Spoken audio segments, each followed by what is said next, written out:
To our business spotlight that we have, our manager has started doing since he's come in. And with us, we have Mr. Craig James from the hospital, from Alleghany Memorial Hospital. Welcome. Thank you. Come and share some good news. Absolutely. I appreciate the opportunity to present an update. I thought I'd do a little snapshot of 2016 for you, and sort of broke it down in a few different categories of information I hope that you'll find not only enlightening, but hopefully, if you have any questions, I'll certainly entertain those at the end. I wanted to start by talking really about some awards and recognitions this past year. And at the very top of that list in 2016, the hospital was designated as stroke capable by the North Carolina Department of Emergency Medical Services. That was quite an accomplishment for us because that means that our local EMS can now transport patients that might present with stroke-related symptoms for initial treatment at the hospital. The criteria to be able to do that includes you must have 24-hour CT and also the ability to administer thrombolytics or the clot-busting drug, if you will, on site. And we're very, very excited about this because we've seen some demonstrated results and some patient testimonials because time is critical for this particular diagnosis. But it also actually complements nicely the program that we've had in place for a number of years now at Wake Forest Baptist Medical Center for telestroke services, which is, you know, is a way to have real-time access with a neurologist on the other end for consultations that the ED docs can address with them. And this really complements very nicely for that. So we're very, very pleased to be able to have gotten that designation this past year. We also got recognized by our patient survey vendor this past year. They do a number of awards based on the database of all the hospitals aggregate that they survey. And this past year, we received a number of awards for really exceeding expectations and overall care rating for what they call the small hospital group.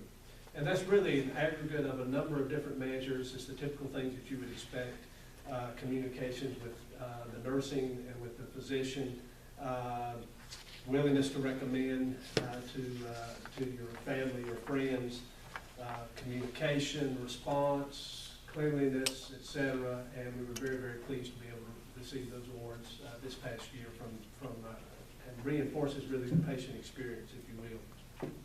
In addition, the National Office of the State Offices of Rural Health awarded us, again, in the small hospital group this year with an overall quality rating, which is only given to the small hospitals across the country that score in the top 25th percentile. That's 2 years, at least 2 years running now for us with regards to that quality award. We're very, very pleased to receive that. And we actually picked that up at the summer meeting of the Small and Rural Hospitals Office of Rural Health meeting, and we're recognized with our peers in North Carolina, which is very nice to be able to share that with others that have received the same award.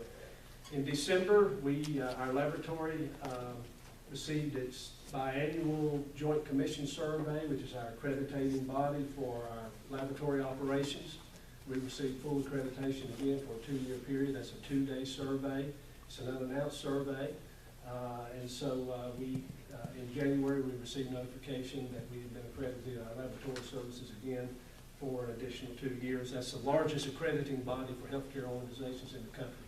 They accredit over 21,000 entities, healthcare entities, whether that would be hospitals, whether it be freestanding reference lab entities or physician offices. So we're very, very, very pleased with that.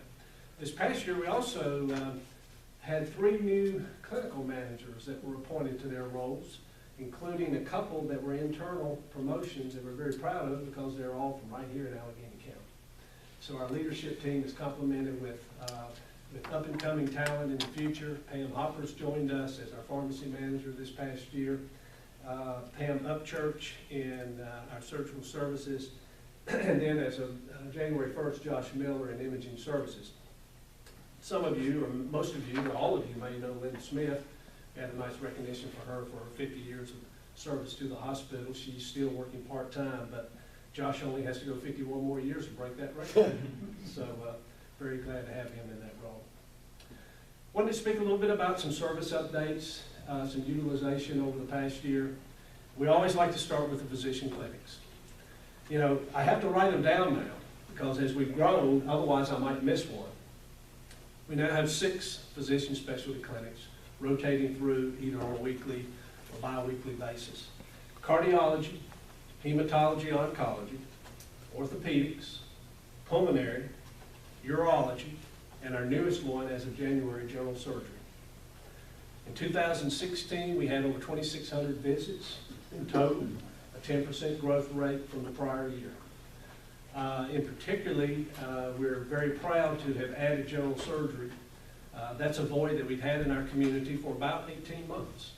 When Dr. Thor left in 2015, we lost actually 2 services at one time.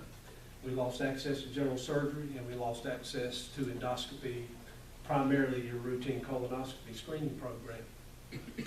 So in addition to this, having developed this relationship in collaboration with Hugh Chatham, which is now our second one, because we've had the one before orthopedics for a number of years. And now we're actually able to bring back both of those service lines, because this past year we also entered into an agreement with Wake Forest Baptist Health, Department of Gastroenterology. They now provide our gastroenterology services. So they do that on a twice-a-month basis. There will be anywhere from 12 to 15, 16 patients at a time that will come. Most of those are going to be routine screening colonoscopies, which is a service that you should be able to get in your local community.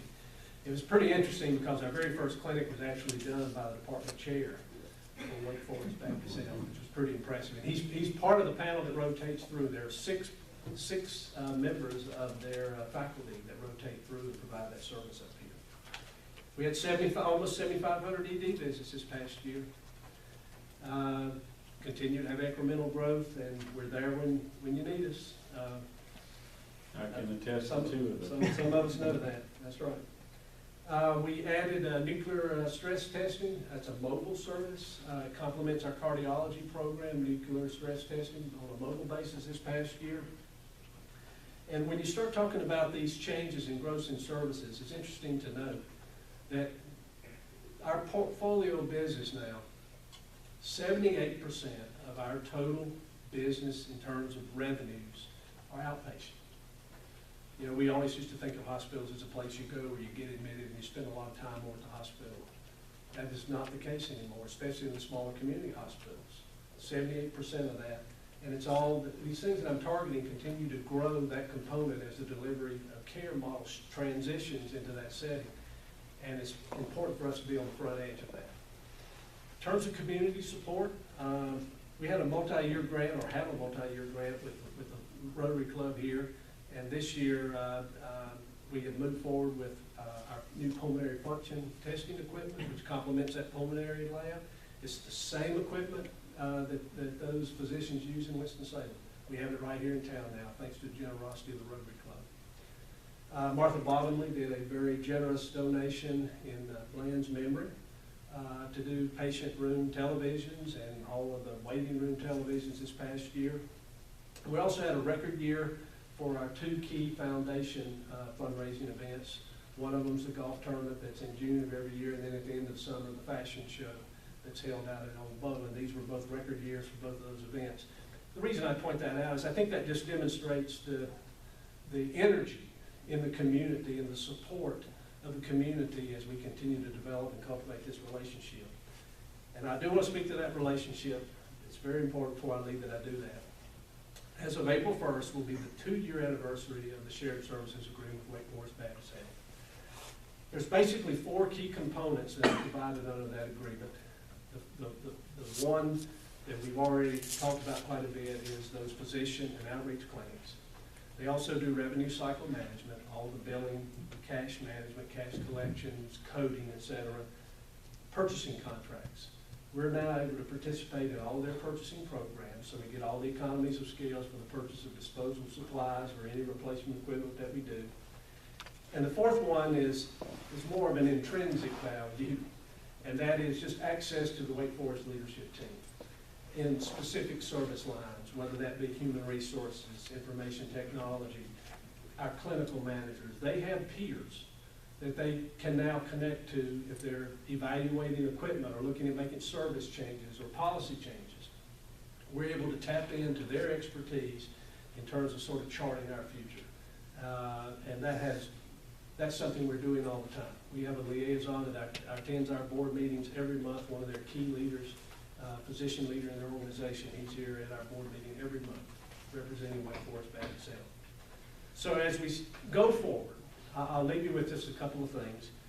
One is, this was really, 16 was the first full year of the Wake Forest Shared Services Agreement.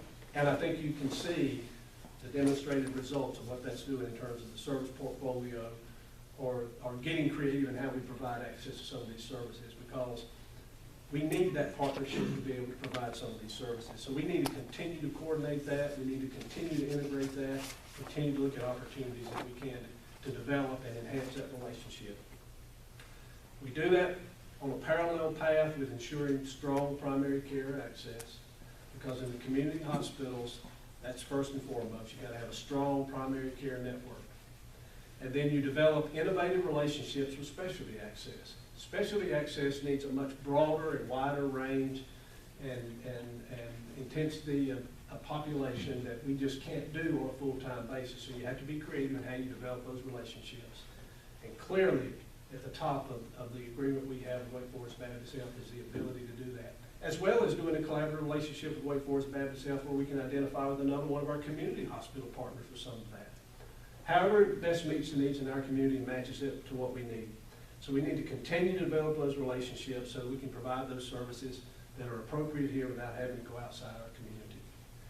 And, you know, the last thing is just we need to continue to emphasize the values and the traits of the small hospitals. And our mission and vision statement really does a good job of that. It's people you know, care you trust, and we're there when you need us.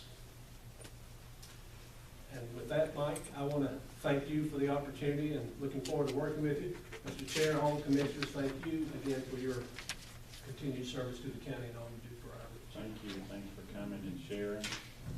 Thanks for your leadership there and all the things that are going on at the town. So it sounds as though the direction is positive and a lot of good things are happening. Appreciate that. Wish the best for you, and hopefully this year will be better than last year. Certainly hope so.